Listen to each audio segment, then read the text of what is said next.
The untouchable True School Sports Empire proudly presents something the boxing game's been missing. Hey, what's going on? It's your boy BT, and I came here to talk some boxing with the thousands of True School Sports subscribers. Now, to my left, we have a man that really needs no introduction because he is known the world over. It's the one, it's the only, it's Pops. How you guys doing, man? We're here again talking more boxing and True School Sports. Absolutely. Make sure you hit that like and subscribe button because we got an interesting topic for you guys here today. Now, Sir. Your main man, Michael the Bounty Hunter, he's on Twitter, and he was popping a whole lot of junk about apparently a 2007 amateur fight between him and Tyson Fury. Now, this isn't the first time I've heard Michael Hunter tell this story. He's documented this in interviews in the past, but he's brought it up again. All right, now for those of you who don't know what I'm talking about, Michael Hunter fought in an amateur tournament back in 2007 with Tyson Fury, and he says that it was a USA versus England amateur thing they had going on. It was in the UK, and they had a kind of a fancy black tie crowd there. So basically, what he was saying is this: that all the American fighters were just folding up all the British fighters like blue steel chairs. And basically, all these knockouts happened before he fought Fury, and he realized at that moment that any British fighter that would finish the fight on their feet would get a decision. That's what he said. Mm-hmm. So he fought Tyson Fury. Tyson Fury was able to finish on his feet, and he got what he believes to be a good decision.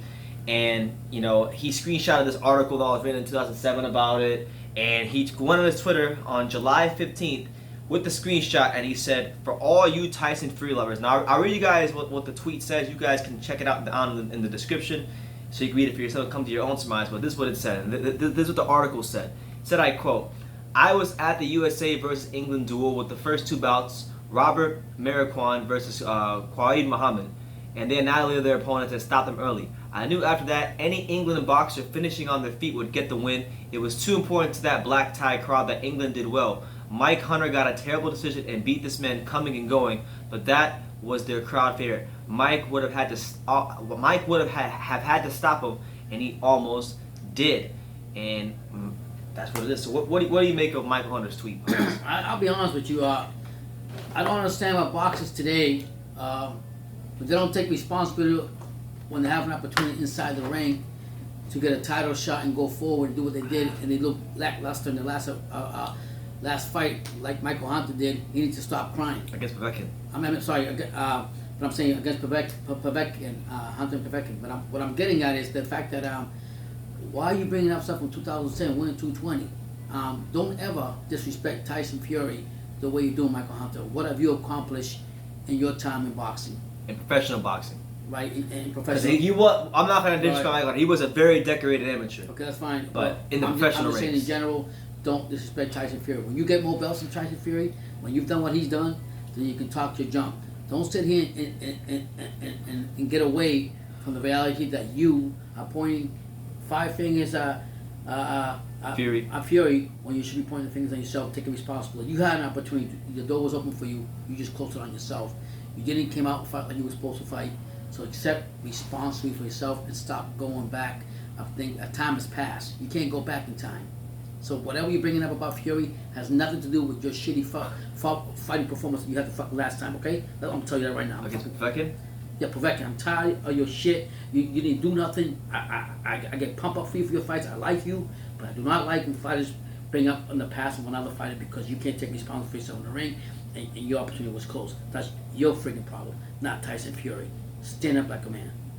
Okay, well, I was going to say, Hunter, this all comes off the heels of I had a chance to watch this interview on Boxing Social. Did he leave the zone too?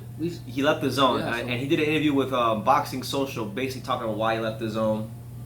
And what I got from watching it was that he really doesn't have any plan for his career, but he did say that one of the reasons he left is because he feel like he was being ducked and avoided, and he wasn't getting no opportunities and whatnot.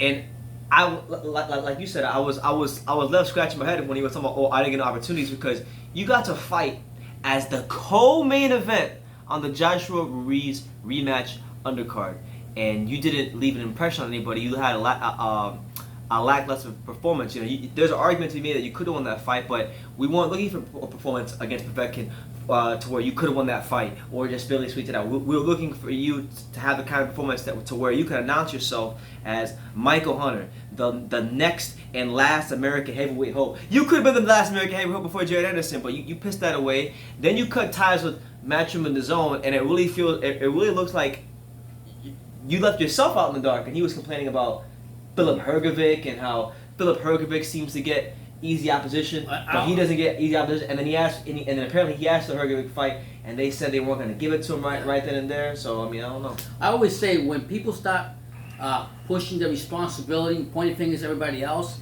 instead of looking in the mirror, looking at themselves, it shows you what the reality of what it is, and he's trying to hide the fact that he didn't perform the way he was. America is a land of opportunity, and he had his opportunity.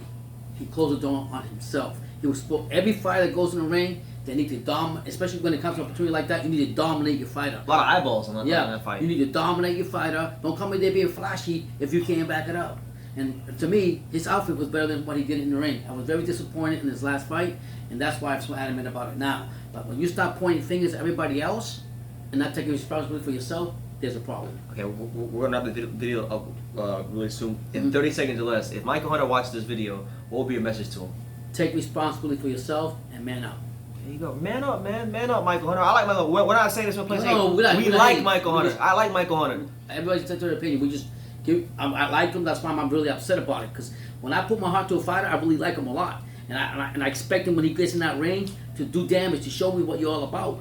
And he really disappointed me. It was like not even a good performance for me. It was like maybe an average performance. Yeah, wasn't what we're looking for. But anyway, leave your comments down below, guys. Take the time to subscribe. And like I say in every single one of these videos, you can love me or you can hate me. But I'm Jessica from Daniel. So until next time, take care, guys.